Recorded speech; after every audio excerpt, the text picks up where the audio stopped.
Assalamualaikum. My name is Ahmad and this is Tausug101 Learning Bahasa Sug. Today, we are going to learn about mga adlaw halom hang kapito, the days in a week.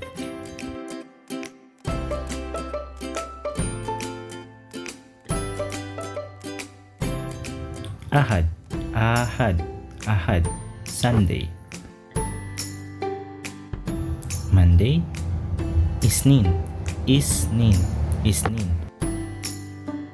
Tuesday, Salasa. Wednesday, ALBAA. Thursday, HAMMIS. Friday, Jumaat. Saturday, Sabtu.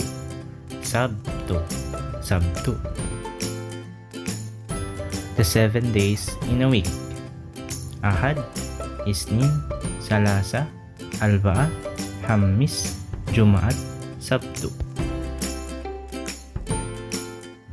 Today, Bihayaun or Biyaun. Again, Bihayaun or Biyaun. Yesterday, kahapon.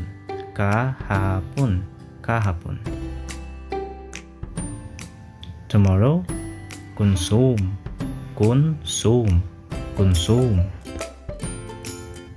A day before yesterday, takisa.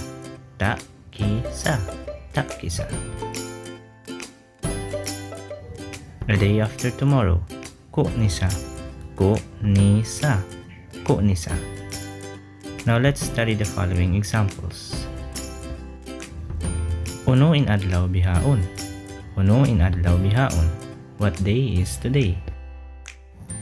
Adlaw Isnin bihaon. It is Monday today. Adlaw Salasa KUNSUWM. Tomorrow is Tuesday. Dimatong sila sinta kisayaon. They arrived a day before yesterday. Kunisa intulak namo. We will leave a day after tomorrow. The 7 days in a week. Ahad, Isnin, Salasa, ALBAA, HAMMIS, Jumaat, Sabtu.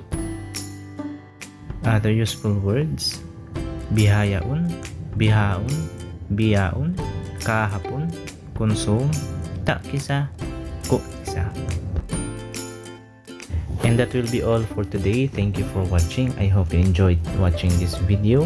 Again, my name is Ahmad and this is Tausug101 Learning Bahasa Sug. Magsukul kaniyo katan, iban wassalam.